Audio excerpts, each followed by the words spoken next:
सद्गुरु दत्त जनसेवानंद सुभाष बाप्पा महाराज की जय, गुरुवर एकनाथ महाराज की जय। मी सन 2017 पासून इथे येत आहे। मला यापूर्वी बरेच अनुभव आले आहेत। मी काही सांगितलेच काही नाही सांगितले, पण आता गेल्या वर्षी मी 1 एकर कांदा पेरला होता। त्या कांद्यामध्ये मी सहज म्हणलं 2 लाख रुपयाचा 1 एकरमध्ये कांदा होऊ दे, तर ते 2 लाख रुपयाचा मला 1 एकरमध्ये कांदा झाला आहे। तर यापूर्वी आणि पुन्हा नंतर मला बरेच असे काही छोटे मोठे अनुभव येऊन गेलेले आहेत। आणि नंतर मी एक विहिरीचं काम चालू केलं। त्या विहिरीसाठी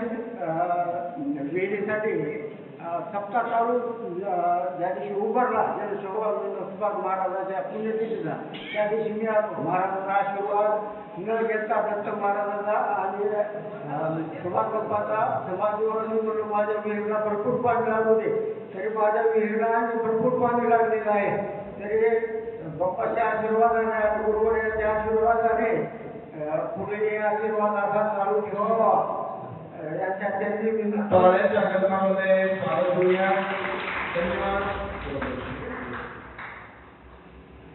हे काका सांगतायत की मी 2017 पासून इथला लोक आहे आणि गाव कुठला जवळपास तालुका केज येथून ते आलेले आहेत।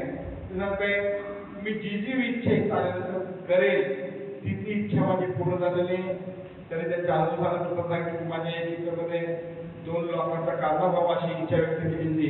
तो 2 लाखाचा कांदाही झालाय आणि त्याच्या माझ्या सगळ्या इच्छा आहेत त्याही पूर्ण झाल्या। चालू आहे टाळ्याच्या गजरात त्यांचं स्वागत करूया।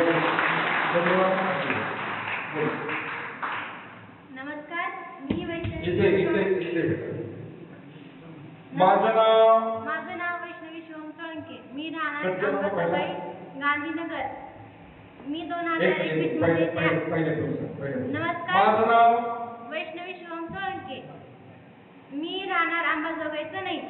मी 2021 मध्ये ते आले होते। मला बाळ होण्याची शक्यता नव्हती, त्यासाठी मी महाराजांचा आशीर्वाद घेतला। त्यापुढे ते म्हटले की तुला बाळ होईल। त्याच कृपेने मला बाळ झाले आणि डिलिव्हरी सुद्धा होत नव्हती, त्यासाठी माझी डिलिव्हरी झाली। 2-3 तारीख दिली, पण 2023 या रोजी मी डिलिव्हरी झाली। त्याच महाराजांच्या गजरात मला आशीर्वाद भेटला, यांच्या मी विनंती मानते। टाळ्याच्या गजरात सांगते मला डॉक्टरांनी बाळ होईलच असं काही असं सांगितलं होतं, होणारच नाही। मग इथं आले, आशीर्वाद घेतला आणि आशीर्वाद घेतल्यानंतर मलकापूरचा आशीर्वाद घेतल्यानंतर मलकापूरच्या आशीर्वादाने त्यांना हे बाळ झालंय हा त्यांचा अनुभव आहे। टाळ्याच्या गजरामध्ये हे बाळ आहे का? छान। मुलगा आहे का? मुलगा आहे का मुलगी? मुलगा आहे का? त्याचं नाव आपण समर्थ ठेवू। समर्थ। टाळ्याच्या गजरामध्ये